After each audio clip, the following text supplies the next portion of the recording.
नमस्कार। The legal platform में आपका स्वागत है। मैं हूं नीरज कुमार। पूरी दुनिया में कोविड महामारी से हाहाकार मचा हुआ है। जो बीमार लोग हैं उनकी जो दिक्कतें हैं वो एक अलग समस्या है।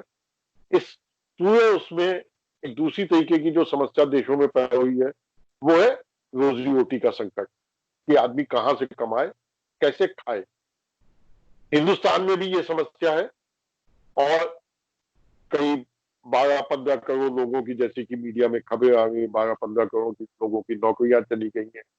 बड़ी संख्या में कामगार जो दूसरे प्रदेशों में या दूसरी जगहों पे जाके काम करते थे वो अपने घरों को वापस लौट गए हैं, क्योंकि वहां पे काम नहीं था और ना ही पैसा था। कम से कम घर में कुछ नहीं है तो कुछ पैसा नहीं खर्च होगा रहने का काम था। इसी और तमाम लोग भी है। इसी में एक तबका और भी है जो सबसे ज्यादा प्रभावित हुआ है, वो है वकीलों का तबका। वकीलों में भी हिंदुस्तान भर में जितने भी वकील हैं, बड़ी संख्या में ऐसे वकील हैं जो बहुत वेल ऑफ नहीं कहे जा सकते, या जो रोज कमाते हैं रोज खाते हैं, आप उनको उस कैटेगरी में रख सकते हैं। इन वकीलों की मदद के लिए कई बार आवाज उठाई गई। तमाम बार काउंसिल्स ने आवाज उठाई, बार एसोसिएशन ने आवाज उठाई। इवन सुप्रीम कोर्ट के प्रधान न्यायाधीश जस्टिस एस ए बोबड़े ने भी हाल ही में इसका सुओ मोटो कॉग्निजेंस लिया और इसके बारे में कुछ करने के लिए सलाह दी। इसी को लेके 2 दिन पहले अमित शाह जी को एक चिट्ठी लिखी गई है। देश की करीब 2000 महिला एडवोकेट ने चिट्ठी लिखी है और उसमें वकीलों की मदद करने के लिए की मांग की गई है कि एक सर्टेन फाइनेंशियल मदद दी जाए। उसके लिए तरीके भी बताए गए हैं कुछ। इस मुद्दे पे बातचीत करने के लिए आज हमारे साथ है अर्चना पाठक दवे जी, जो खुद भी एक वकील है और इस मुहिम से सीधे तौर पर जुड़ी हुई है। लीगल प्लेटफॉर्म में आपका स्वागत है। मैं सबसे पहले जानना चाहूंगा कि ये मुहिम किन लोगों ने शुरू की और इसका क्या मकसद है। जी नमस्कार नीरज जी। देखिए ये मुहिम देश भर की महिलाओं ने शुरू की है।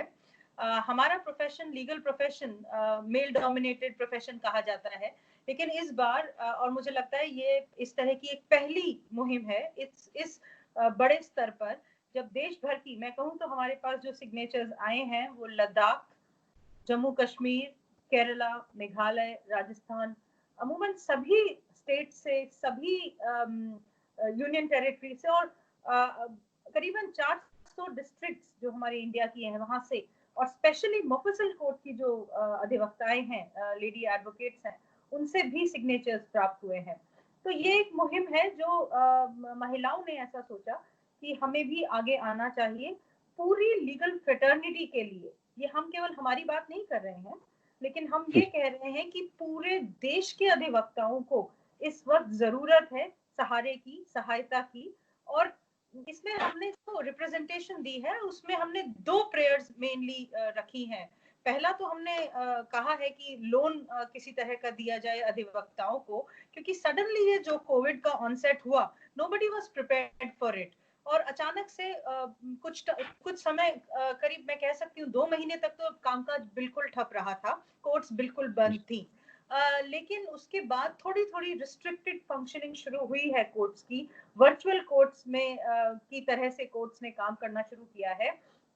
अब ये जो अचानक से वर्चुअल कोर्ट्स शुरू हुई हैं, तो हम ये दिल्ली, मुंबई, कोलकाता, बड़ी मेट्रो सिटीज की बात नहीं कर रहे हैं, लेकिन बिल्कुल नीचे मुफस्सिल कोर्ट्स की अगर आप बात करें तो वहां पे अधिवक्ताओं के पास इतनी सुविधाएं नहीं है। आप हम लैपटॉप्स की या स्कैनर्स की बात कर रहे हैं, वहां पे तो एक अच्छी कनेक्टिविटी भी नहीं है बैंडविड्थ की, जिससे कि वो वर्चुअल कोर्ट्स में को अटेंड कर सकें। ऐसा हुआ कि बहुत से अधिवक्ता अपने घर गए हुए थे, क्योंकि मार्च के करीब ये शुरू हुआ और उस वक्त होली की छुट्टियां हुई थी, और तब सभी लोग अपने अपने होम टाउन्स में गए हुए थे। वहां पे तो कनेक्टिविटी की भी बहुत बड़ा इशू था। तो हमारी जो प्रेयर है वो इंफ्रास्ट्रक्चर के लिए भी है, कि कोर्ट्स के जो वर्चुअल कोर्ट हियरिंग हो रही है उसका इंफ्रास्ट्रक्चर भी ठीक किया जाए। और ये लोन इसीलिए भी जरूरी है क्योंकि लोगों के पास पूरे गैजेट्स नहीं थे वर्चुअल कोर्ट्स के लिए। आपको पता होगा वर्चुअल कोर्ट्स के लिए आपको पता होगा नीरज जी कि आपको एक अच्छा लैपटॉप, एक अच्छी कनेक्टिविटी, स्कैनर्स भी चाहिए क्योंकि पिटिशंस को आपको फाइल करना है ऑनलाइन ई पोर्टल पे। तो उन सभी के लिए ये बहुत जरूरी है कि अधिवक्ताओं को सहायता दी जाए। और हम ये ग्रांट नहीं मांग रहे हैं, हम ये कह रहे हैं कि जिसे जरूरत है वो इसे लोन की तरह लेंगे। और एक साल का मोरेटोरियम हमने कहा है, लेकिन हम ओपन हैं किसी भी तरह की बातचीत के लिए। और कोई भी टर्म्स एंड कंडीशंस जो रीजनेबल हो, हम लोन लौटाएंगे एक साल के मोरेटोरियम के बाद इजी इंस्टॉलमेंट्स में, जैसे सभी को सहायता दी जा रही है। तो हम सभी के मन में ये ख्याल आया कि केवल अधिवक्ताओं को क्यों पीछे रखा जाए इस तरह की सुविधाओं से। हमने देखा कि पिछले इस टाइम में कोविड महामारी के चलते बहुत से राहत पैकेजेस दिए गए हैं। और मैं नीरज जी, ये बहुत अतिशयोक्ति नहीं होगी कि मैं कहूँ कि अधिवक्ताओं की तो सिचुएशन माइग्रेंट लेबर से भी खराब है, क्योंकि हम अपनी जगह छोड़कर कहीं जा भी नहीं सकते हैं। और क्योंकि जब आप प्रैक्टिसिंग एडवोकेट्स होते हैं, आपको कोई भी और काम करने की इजाजत नहीं होती है। एडवोकेट्स एक्ट हमें बार करता है कुछ भी और काम करने से। तो अगर कोर्ट बंद है तो अधिवक्ता घर में बैठने के सिवा और कुछ नहीं कर सकते हैं। जी जी। अच्छा, अर्चना जी, मैं एक चीज ये जानना चाहूंगा कि इसमें जो आप लोगों ने फिनेंशियल हेल्प, जो कि सबसे बड़ी मांग है मेरे हिसाब से, कि फिनेंशियल हेल्प मिले, इसको लेके तमाम बार एसोसिएशंस में भी कुछ कुछ मुहिम चली। तो उन बार एसोसिएशंस की मुहिम या बार काउंसिल की मुहिम को आप किस की भूमिका को किस तरीके से देखते हैं? क्योंकि सुप्रीम कोर्ट में भी इस तरीके की एक मुहिम चली कि मदद की जाए, वकील जो सीनियर वकील हैं, जो बड़े वकील हैं, जिनकी क्या कहते हैं इनकम लाखों करोड़ों में है, वो लोग कुछ मदद करें। लेकिन वो भी बाद में आया कि बहुत ज्यादा मदद नहीं आई। तो बार काउंसिल और बार एसोसिएशन की भूमिका को आप किस तरीके से देखती? जी देखिए, ऑफ कोर्स उनकी तो पहली रिस्पॉन्सिबिलिटी है, बिकॉज वही है हमारी एसोसिएशन है जिन पे हम बैंक अपॉन करते हैं। लेकिन बहुत पॉजिटिव रिस्पॉन्स कहीं कहीं से भी नहीं रहा है, मैं अगर ये कहूँ तो गलत नहीं होगा। और हमारी पिटिशन पे में इंफ्रास्ट्रक्चर की भी बहुत बहुत इंपॉर्टेंट हमने मांग रखी है। It is not just a money petition but also infrastructure की। बहुत से एडवोकेट्स हैं, जैसा मैंने कहा पहले भी, जिनके पास ये आधारभूत सुविधाएं भी नहीं है वर्चुअल कोर्ट्स को अटेंड करने के लिए। तो ठीक है, सुप्रीम कोर्ट में हम यहाँ जब हम आर्ग्यू करते हैं, ऑनलाइन कर रहे हैं, दिल्ली में बैठे हैं, तो इतनी प्रॉब्लम नहीं है। बट ये जो मांग है, ये मफिसल कोर्ट की अधिवक्ताओं की तरफ से बहुत आई है कि वो बिल्कुल असमर्थ हो जाते हैं कई बार किसी भी तरह का काम करने के लिए। और आपको पता है कि एडवोकेट्स जो है उनको, वो तो एक बहुत इंपॉर्टेंट है व्हील्स ऑफ जस्टिस को आगे ले जाने के लिए। तो अगर हमारी भूमिका को अगर इम्पोर्टेंस नहीं दी जाएगी, तो एक कॉमन मैन के लिए, बिकॉज अधिवक्ता जो है हमारा प्रोफेशन है, we stand up for the common people. तो अगर हमारे पास अगर सुविधाएं पूरी नहीं होंगी, तो हम कैसे कॉमन मैन के लिए या आम आदमी के लिए हम उनकी आवाज हम कैसे बन पाएंगे? जी जी। अच्छा, एक चीज आपने कही जो मतलब जिसे सुप्रीम कोर्ट कुछ समय पहले तक ये कोशिश चल रही थी कि जो सुनवाई हो रही है हाई कोर्ट्स में भी, जो सुनवाई हो रही है मामलों की, उनकी लाइव स्ट्रीमिंग हो। कोविड ने इसको एक स्टेप आगे बढ़ा दिया कि लाइव स्ट्रीमिंग की तो बात छूटी ही गई, वर्चुअल हियरिंग की बात सामने आ गई और वर्चुअल हियरिंग होने भी लगी। आप, एक तो इंफ्रास्ट्रक्चर का इशू तो है ही कि ठीक है, चलिए मेट्रो शहरों में जैसा कि आपने कहा कि तमाम तरीके की सुविधाएं, नेट कनेक्टिविटी अच्छी है, जो वकील है, ज्यादातर वकीलों के पास लैपटॉप होंगे। लेकिन जो मुफस्सिल कोर्ट्स हैं, जो लोअर कोर्ट्स हैं, जिलों की अदालतें हैं, या जो और बाकी निचली अदालतें हैं, वहां पे वकीलों के पास ये सारी सुविधाएं भी नहीं होती। और वो उतना टेक्नोलॉजिकली सेवी भी नहीं होते, जिसे कहते हैं कि वो कंप्यूटर पे काम करने के बहुत ज्यादा आदी नहीं है या उतनी प्रैक्टिस नहीं है। तो वो दो चीजें आ जाती, एक तो इंफ्रास्ट्रक्चर की बात आ गई, दूसरी ट्रेनिंग की बात आ गई। तो इंफ्रास्ट्रक्चर ही नहीं है और ट्रेनिंग भी नहीं है।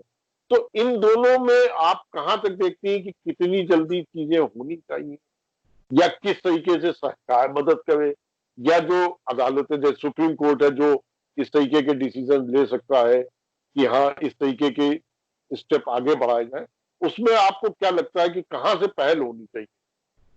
देखिए, पहल तो सभी तरफ से होनी है। मैं ये नहीं कहूँगी कि मुझे लग रहा है कोर्ट की तरफ से तो काफ़ी किया जा रहा है। मैं यहाँ दिल्ली में प्रैक्टिस करती हूँ और सुप्रीम कोर्ट की तरफ से बहुत संज्ञान लिया गया है इस विषय में, और इसीलिए जो ऑनलाइन वर्चुअल हियरिंग्स हुई हैं, हम अब देख रहे हैं कि ऑलमोस्ट 2 महीने से ऊपर हो चुके हैं, एक रेगुलर तरीके से जब ऑनलाइन हियरिंग्स हो रही हैं।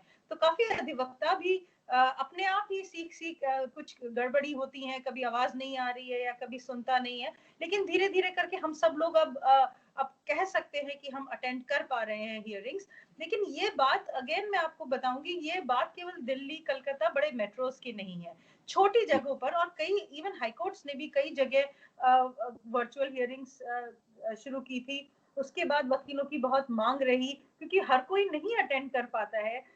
हम इंफ्रास्ट्रक्चर की बात कर रहे हैं, कई लोगों के पास एक जगह भी नहीं है जहां बैठ के वो इन हियरिंग्स को अटेंड कर सके। जरूरी नहीं है हर किसी के घर में एक ऐसा कोना हो या एक ऐसी जगह हो जहां पे वो बिना किसी डिस्टरबेंस के हियरिंग्स अटेंड कर सके।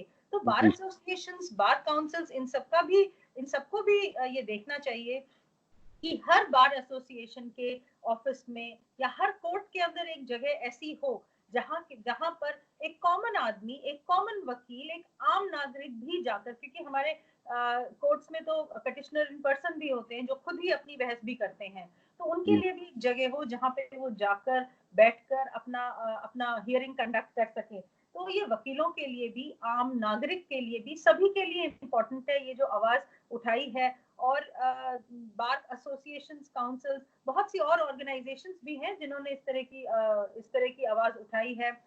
इस तरह का एक लॉयर्स का संगठन है, अखिल भारतीय अधिवक्ता परिषद, उन्होंने भी फाइनेंस मिनिस्टर को लिखा था। वो भी अटैच है हमारी पिटिशन में। लेकिन जब कहीं से हमें लगा कि कुछ नहीं हो रहा है, तो महिलाओं ने सोचा कि क्यों ना वो आगे आए। ये क्षेत्र जरूर पुरुष प्रधान हो सकता है, लेकिन महिलाओं की भी भूमिका कम नहीं है, और हम देख रहे हैं आजकल बहुत महिलाएं आगे आ रही हैं। तो जब हमने अभी इन दिनों बहुत सी वेबिनार्स वगैरह भी चल रही थी, तो बहुत लोगों से ऑनलाइन हमारा कांटेक्ट हुआ। तो हमने सोचा कि कुछ हम लेडी एडवोकेट्स हैं जो दिल्ली में या बड़े शहरों में है, लेकिन हमने सोचा कि क्यों ना हम अपनी अपनी डिस्ट्रिक्ट्स में जाके पता करें और बात करें। तो ऐसी मैं आपको बता के मुझे बहुत खुशी हो रही है कि 40 घंटों के अंदर अंदर ये 2000 सिग्नेचर्स हमारे पास आ गए हैं। जी तो जी एक ऐसी मुहिम थी जिसमें किसी को ना कहने का किसी ने सोचा भी नहीं, और सभी ने तुरंत कहा कि हाँ, हमें कुछ करना चाहिए प्रयास। और अगर सरकार हमारी सुनेगी तो ये सभी के लिए, पूरी लीगल फ्रेटर्निटी के लिए बहुत पॉजिटिव स्टेप रहेगा। जी जी। अच्छा, एक चीज और आ रही है जो आजकल लगातार प्रेशर पड़ रहा है हाई कोर्ट्स पे और सुप्रीम कोर्ट पे कि फिजिकल हियरिंग शुरू की जाए। जी इस कोविड के जमाने में वर्चुअल हियरिंग शुरू हुई ताकि बीमारी का फैलाव ज्यादा ना हो। जी अब वर्चुअल फिजिकल हियरिंग की बात हुई, नहीं फिजिकल हियरिंग शुरू की जाए, तो आपको क्या लगता है कि क्या वाकई फिजिकल हियरिंग शुरू की जानी चाहिए? क्योंकि इसके पीछे बैक ऑफ द माइंड कहीं ना कहीं ये भी बात है कि वकीलों को या मुकदमों की सुनवाई उतनी नहीं हो पा रही है, उस संख्या में नहीं हो पाई। और क्या कहते हैं, अभी सुप्रीम कोर्ट के एक वरिष्ठ जज ने कहा है कि इस 3 महीने के दौरान करीब 18 लाख पिटीशन फाइल हुई है, या 18 लाख मुकदमे कह लीजिए, टेक्निकल उसमें न जाए तो 18 लाख मुकदमे या याचिकाएं फाइल, तो 3 महीने में 18 लाख मुकदमे फाइल हुए हैं। तो वर्चुअल हियरिंग से सुनवाई उतनी तेज नहीं हो पा रही है, ये लगभग तय है, और उतना कुछ बड़े मामले ही सुने जा रहे हैं, हर मामला नहीं सुना जा रहा। तो फिजिकल हियरिंग कितनी जरूरी है और वर्चुअल हियरिंग को कितना लगातार बढ़ाए रखना होगा ताकि एक समन्वय बन सके और धीरे धीरे हम वर्चुअल हियरिंग की तरफ बढ़ सके, इस बारे में कुछ आप अगर कहना चाहें। देखिए, जो फिजिकल हियरिंग की बात उठाई जा रही है वकीलों द्वारा, आप समझिए नीरज जी कि जो आपने शुरू में भी बात कही कि कई ऐसे वकील हैं जो रोज कमाते हैं और रोज खाते हैं। हम बड़े वकीलों की जी यहाँ बात नहीं कर रहे हैं। बड़े जी वकील भी, हमने कई बार ऐसा देखा है सुप्रीम कोर्ट में या हाई कोर्ट में भी हियरिंग के चलते कि कनेक्शन टूट जाता है, आवाज नहीं आ रही है, दिखाई नहीं दे रहे हैं। तो जब ये जी बड़े वकीलों के साथ, जिनके पास पूरा इंफ्रास्ट्रक्चर है, उनके साथ जब ये परेशानियां आ रही हैं, इनफैक्ट कई बार ऑनरेबल कोर्ट का भी हम देखते हैं वीडियो चला जाता है, वहां लाइट चली जाती है, एक एक दो दो घंटे हम वेट करते हैं कि लाइट वापस आए और वापस से रिज्यूम हो हियरिंग्स। तो हम ये जी बात केवल बड़े वकीलों की या बड़ी कोर्ट्स की नहीं कर रहे हैं। बहुत से अधिवक्ता हैं जिनके पास वो सारी इंफ्रास्ट्रक्चर फैसिलिटीज नहीं है जिससे कि वो पार्ट ले सके वर्चुअल कोर्ट हियरिंग्स में। तो जैसे कई एडवोकेट से मेरी बात हुई, तो उनका कहना ये है कि अगर हम फिजिकल हियरिंग्स के लिए नहीं बोलेंगे तो हम तो भूखे मर जाएंगे।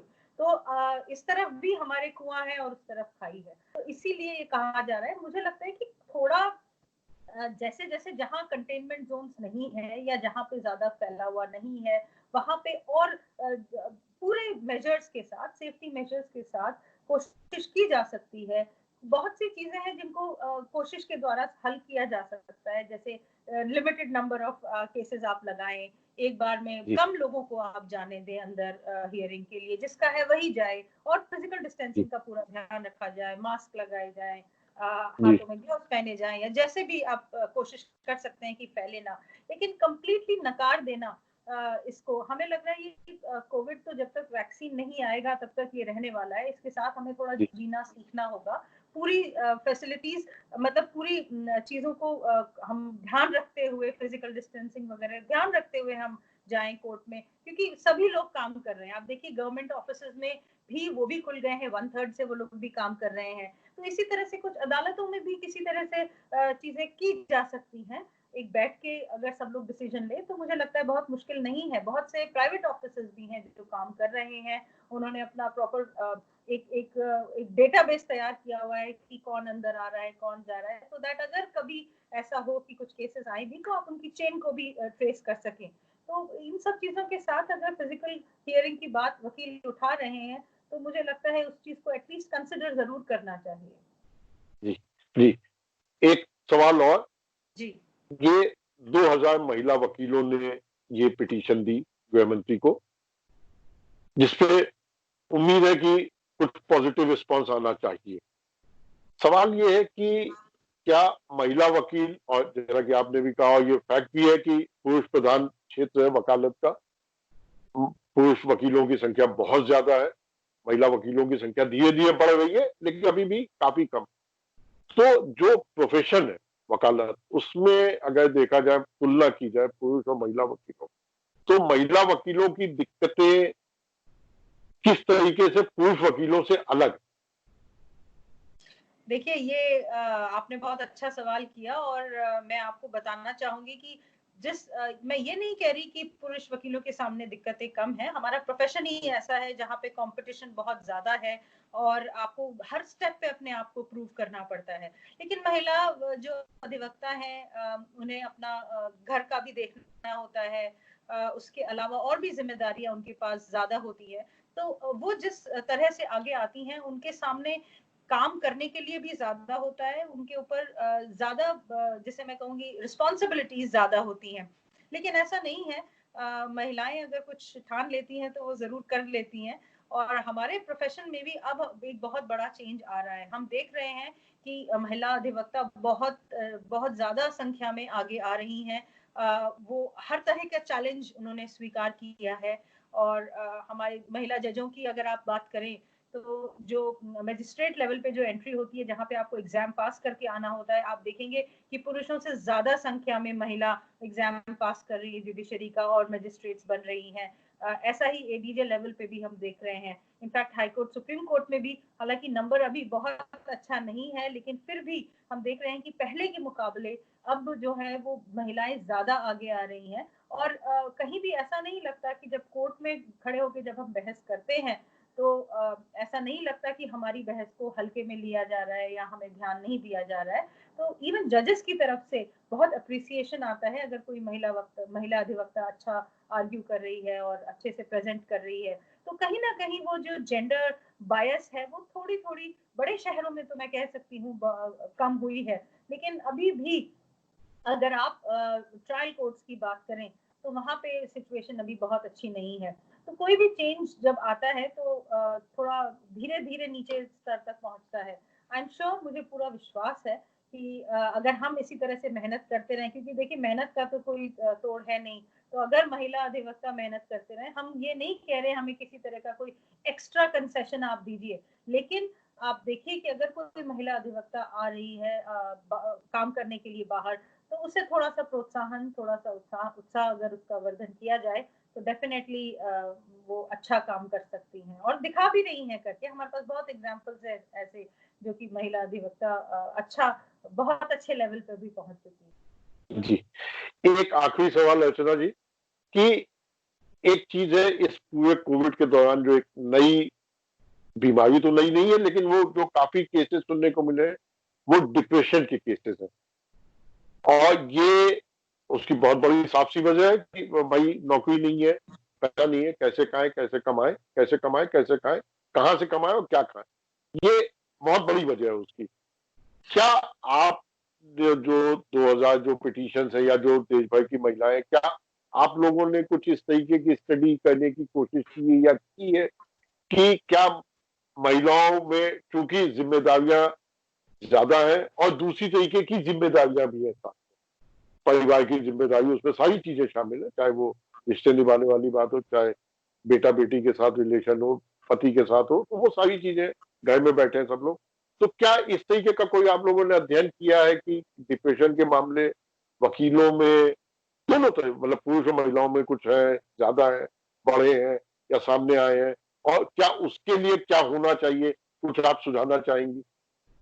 जी, आपने बहुत अच्छा सवाल किया नीरज जी। डिप्रेशन के मामले बहुत ज़्यादा आए हैं इस दौरान, और इनफैक्ट हमारे पास फेसबुक के ज़रिए या न्यूज़ के ज़रिए हमने सुना है कि बहुत से एडवोकेट्स आजकल इस डिप्रेशन के चलते उन्होंने बहुत एक्सट्रीम स्टेप भी उठाए हैं। कुछ एक सुसाइड्स के जी मामले भी सामने आए जी हैं, जी और जी बार एसोसिएशंस भी अब कोशिश कर रही हैं, कई वेबिनार्स कंडक्ट कर रहे हैं कि डिप्रेशन के मामलों में कैसा होना चाहिए, या एक पॉजिटिविटी क्रिएट करने की कोशिश कर रही है। लेकिन देखिए, जब तक वो जड़ समस्या जो है, जब तक वो खत्म नहीं होगी, तब तक इस तरह की समस्याओं से उबर पाना थोड़ा मुश्किल है।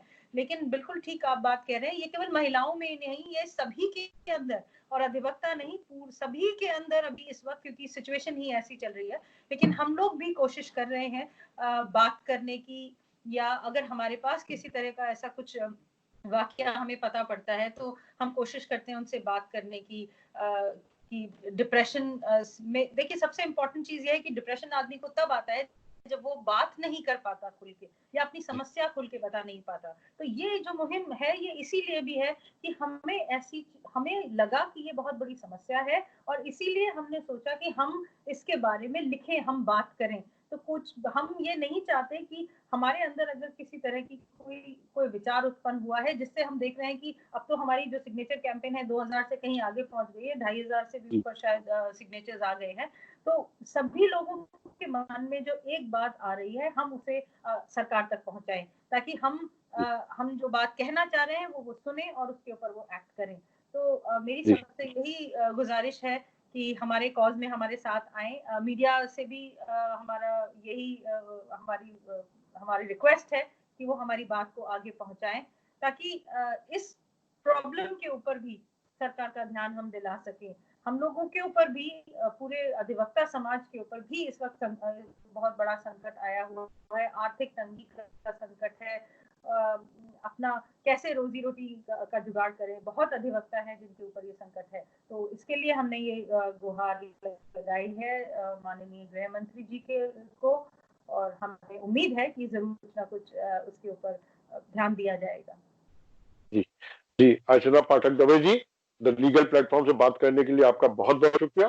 तो ये थी अर्चना पाठक दवे जी, जिन्होंने बताया कि जो महिला वकीलों ने, देश भर की कई 2000 महिला वकीलों ने जो हस्ताक्षर करके अपना एक चिट्ठी गृह मंत्री के सामने भेजी है, ताकि वो, उसमें फाइनेंशियल हेल्प की भी बात है, ताकि वकीलों को लोन के तौर पे पैसा मिल सके और वो अपना काम कर सके, और जो वर्चुअल हियरिंग के लिए जो बेसिक इंफ्रास्ट्रक्चर चाहिए होता है, कम से कम उसमें भी मदद कर सके। साथ ही इस कोविड के दौरान जो डिप्रेशन की एक समस्या है, उसको लेके भी जो महिला वकील है, उस पर अपना अध्ययन कर रहे हैं और उसके लिए मदद करने की कोशिश कर रहे हैं।